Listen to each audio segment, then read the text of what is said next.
Alright, hey guys. It's been a long while since I made a video, so bear with me. Before I get into what I'm doing, I wanted to say sorry for one, and give you a little bit of reasoning why, because I even put out a message saying I'd make more and haven't done it yet. Reason behind it is I'm in school, so that kind of puts a little bit of stress to get stuff done besides videos, but the main reason is a long stream of recent health issues involving my heart, so that's about it. But I'm going to try to upload a few of these before school starts back up, and hope you enjoy it. So here we go. This is my iPhone 4S and with it jailbroken. I'll show you the apps that I have and which ones I highly recommend. I think first will be multi-story. It gives you double-sized this for here, and allows you to have the music artist's name and all that, and then if you click down there it changes to brightness and volume. Let's see.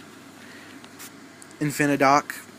That's a great tweak that I love so much. And we can do this. It's called music folders or fold music, and you can set it to different albums that you want, and you can just click on these and select the individual song, or you can even do the options for play, pause buttons, and fast forward. We also, let's see, Infinite Folders is also installed. Let's find one that has too many apps in it. Here we go. Strategy games would be a good one here. So you can see, kind of just flicks along. And there's all kinds of different options for it, so you can change everything about it. I also like Installous. Don't pirate, but it's a good way to test out an app before you buy it and realize it's awful. That's for legal reasons.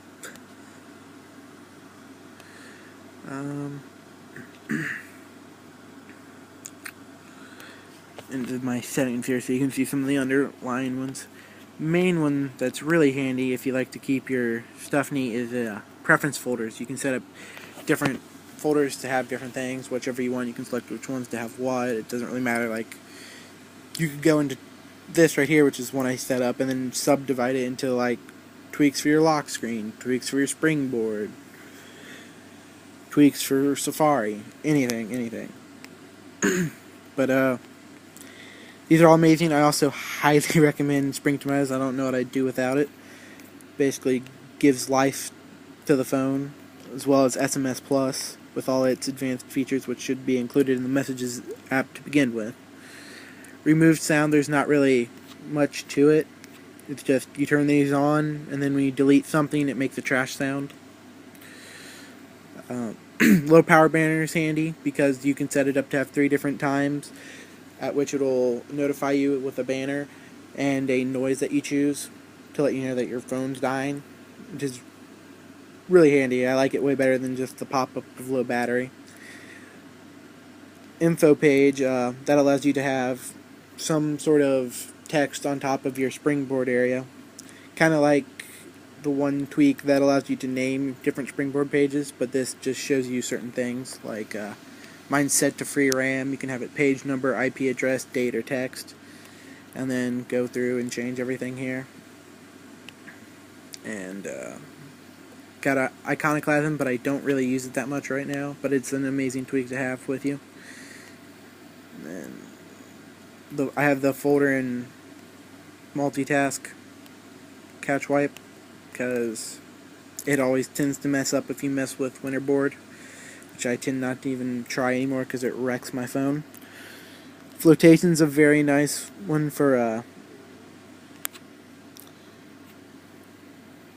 see, makes it to where it actually moves with the notification center.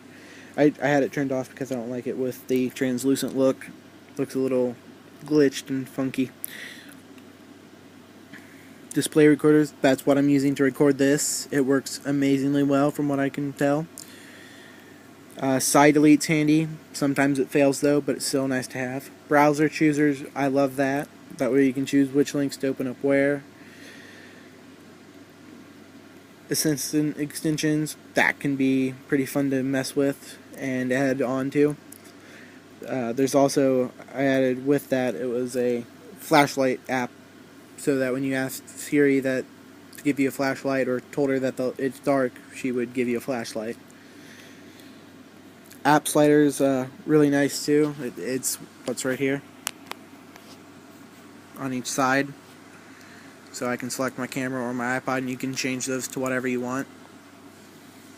And you can set passcode, bypass, first app bypass, second app bypass, full camera app, different settings. It's really nice tweak. Then absent, this one's kind of self-explanatory. It's just enabled or disabled. Instead of just the downloading bar on your apps, you get a percentage along with it, so you can tell how far along it actually is. Anti-lock, this is pretty neat. It's still a little buggy, but it's kind of new, and it's what lets me have the weather and SB settings on the lock screen that you saw before, just a second ago. It's pretty buggy though still.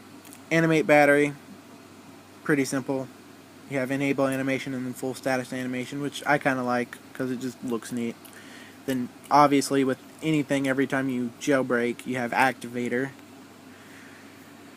to set custom commands and stuff.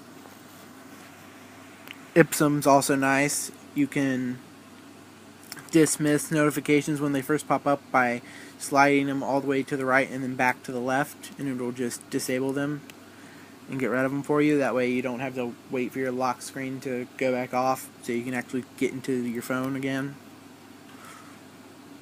And I think the last one that I really need to go through is Zeppelin, which is pretty self-explanatory too. You have enable or disable, and it changes your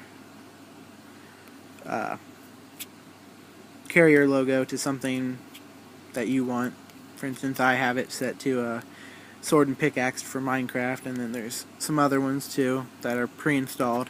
I've added a few of these though, like the ATIs and AMD. But by default it has some really nice icons that you can choose from. A lot of well-designed ones too. Like the Stormtrooper. That's a very nice one that came pre-installed.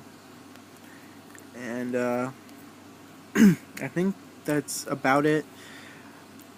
I have Fake Operator. I don't really use that, but it helped me fix my carrier logo when it messed up from another app. It's also, again, simple. Enable, set it. But all in all, I haven't really ran into too many problems with this jailbroken, except for my own stupidity of doing things and wanting to tinker with it a little too much. And that's about it. I have a icon, which allows you to theme your icons in different colors and shades, which is pretty nice. And Dreamboard, because it works better than Winterboard on iOS 5 on a 4S. So you can see. All in all, this doesn't tend to run down my battery life any more than what I did beforehand. iOS 5.0.1 was probably the one that took up the least battery for me. 5.1, kind of, it's iffy sometimes. Sometimes it'll get good battery life and then sometimes it won't, but no real change compared to default firmware and then jailbroken firmware. No really stability differences either, except for a few apps that might have not been completely compatible. And then that's, again, that's to be expected when you have a new phone that hasn't been really tested out too much and newer firmware that's not thoroughly tested in. But it's well worth it. It's well worth it. And I don't know that I'd recommend getting a 4S if you have a 4, but considering that there's probably going to be a really nice new one coming out, if you're on a 4, probably I'd say get the new one. If you're on a 4S, I don't know, because I don't know what the specs are, and I don't really want to speculate on it. I just know that it's usually going to have better specs than what it did before. But I prefer to keep this one over that because, for one, don't have the money, and another, I know how this one works. I know it's got no flaws in it right now. New one might have to be sent back in for, God forbid, an antenna gate problem. So, but this is just my overview of my phone. I hope you guys enjoyed this. Know I sound kind of nasally right now. Got a stuffed up nose. Thanks for bearing with me. Peace out.